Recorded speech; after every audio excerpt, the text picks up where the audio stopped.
Hi everybody, this is Andrew Masters from FIBO Group and welcome to my weekly Forex report.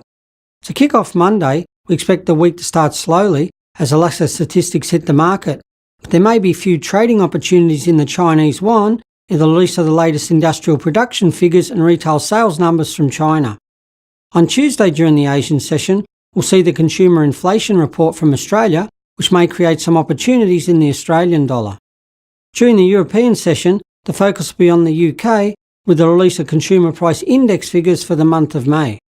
This is the last release on the vote before Britain whether to stay in the Eurozone, which will give it added importance, and we expect volatility in the British pound surrounding this news.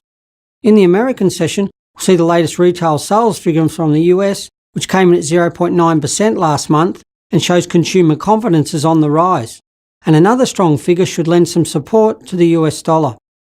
On Wednesday during the Asian session, we'll see the Westpac Consumer Confidence Report from Australia, which tends to create volatility and trading opportunities in the Australian dollar.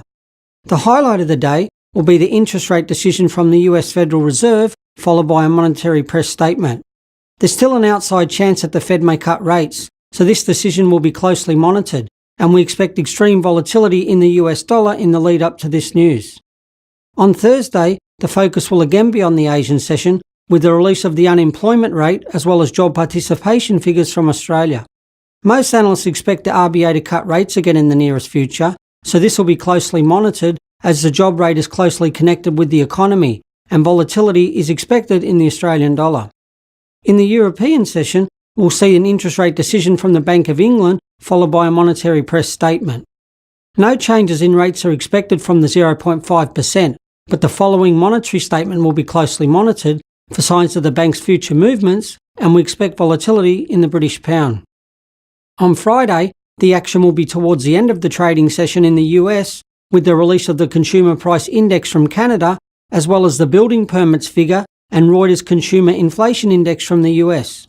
The CPI from Canada will be of particular importance and may disappoint investors in light of the recent volatility in oil prices, and we may see the Canadian dollar come under pressure should this situation unfold. That's all from me at FIBO Group, and I'll see you all next week.